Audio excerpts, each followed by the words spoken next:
Danny Burmawi on Islam, Israel, and the West, a former Muslim's raw, unforgiving analysis. Let's cut through the noise. Danny Burmawi is not an academic. He's not a diplomat. He's a political refugee from Iran and a former Muslim who delivers a verdict with the scorching clarity of a man who has seen the fire up close. His core message is this: the West, in its post-colonial guilt, is actively enabling its own cultural and physical destruction by siding with the most regressive forces in the Muslim world, using Israel as the ultimate litmus test of its own moral bankruptcy. This is his unfiltered thesis. Number 1. Islam, the civilizational pathology. Burmawi does not mince words. He argues that contemporary political Islam, as practiced by regimes like Iran and exported by the Muslim Brotherhood, is not a religion of peace in a political sense. It is a totalitarian, supremacist ideology masquerading as faith. From the inside, he describes an Islam governed by an honor-shame paradigm so powerful that admitting error or defeat is a sin greater than violence. The collective humiliation of centuries of decline fuels not introspection, but a burning desire for restoration through dominance. The reform lie. He is brutally dismissive of moderate Islam as a meaningful political force. He argues that theological reform is nearly impossible because the foundational texts and jurisprudence are explicit in their political aims of dominance, dimitude, apostasy laws, gender apartheid. The moderates are either powerless, lying, or practicing taqiyya, permissible dissimulation for Western consumption. The West's fatal error. The West sees a diverse religion. Burmawi sees a civilization with a unified political theology that views the non-Muslim world as either a territory to be conquered, Dar el-Harb, or subjugated. To treat it as just another culture is to him a suicidal category error. Number 2. Israel, the unforgivable sin of success. This is where Burmawi's analysis becomes incendiary. For him, the Muslim world's hatred of Israel is not about Palestine. It's about hierarchy. In the Muslim worldview he was raised in, Jews and Christians had a clear, subordinate place as dhimmis. Israel's existence, its victory, sovereignty, and technological supremacy shatters that divinely ordained hierarchy. It is the ultimate insult to the collective Muslim ego. The colonial smokescreen. He mocks the Zionism is colonialism narrative as a deliberate, cynical weaponization of Western leftist guilt. He points out that Jews are indigenous to the land and that the Arab world itself is a product of 7th century colonial conquest. The charge isn't factual, it's tactical. It translates Muslim theological rage into a language that the progressive West understands and is vulnerable to. The ultimate symbol. Israel is the living, breathing proof that a non-Muslim Western-aligned entity can not only survive in the heart of the Middle East, but thrive. It is a constant, glaring reminder of Muslim political and institutional failure.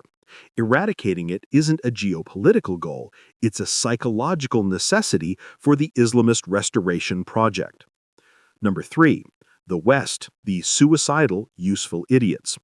Burmawi reserves his searing contempt for the Western progressive left, what he, borrowing the term, calls the regressive left. The Unholy Alliance. He details what he sees as a monstrous, cynical pact. Islamists provide the street power and victim credentials. Leftists provide the intellectual cover and institutional legitimacy. Both are united by a common hatred for Western liberalism, capitalism, and the nation-state. The left hates these from a Marxist perspective. The Islamists hate them from a theocratic one. Their enemy, a free, strong West with the Jewish state, is the same. The guilt weapon. He argues that progressives, consumed by post-colonial guilt and self-loathing, have adopted the Islamist narrative wholesale. They frame Israel as a white colonial settler project and Islamism as an anti-imperialist resistance. In doing so, they betray every liberal value they claim to champion: gender equality, LGBTQ+ rights, free speech, and religious freedom. The betrayal of dissidents. This is personal for Burmawi. He states that when Western feminists march alongside Islamists who would stone women, or when universities platform Hamas sympathizers, they are spitting in the face of people like him, ex-Muslims, secular Muslims, gay Muslims who fled that very ideology. The West, in seeking to empower the oppressed, has empowered their oppressors and abandoned the true dissidents. The bitter conclusion. Burmawi's summary is not hopeful. It is a warning from a man who believes he has seen the future. Number 1.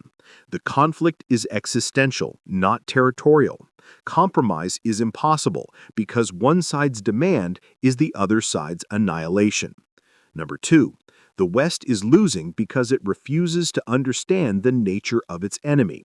It projects its own rational secular framework onto a foe motivated by theological imperatives and honor-based rage. Israel is the canary in the coal mine.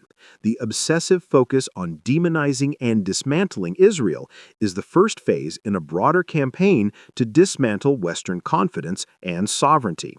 If Israel falls, the West is next. Number 4. The real war is for the soul of the West. The battle is not on the streets of Gaza or Tehran, but in the faculty lounges of Oxford, the editorial boards of The Guardian, and the halls of the UN. It is a war between those who believe in defending liberal civilization and those driven by guilt who are intent on deconstructing it. In the end, Danny Burmawi offers a simple, brutal choice. Will the West stand with those who share its values, pluralism, liberty, reason, even if they are a Jewish state or Muslim apostates? Or will it, in a fit of self-destructive madness, side with the medieval theocrats who despise its very existence simply because they claim the mantle of the oppressed? His entire body of work screams that the West is choosing the latter, and he believes it will not survive that choice.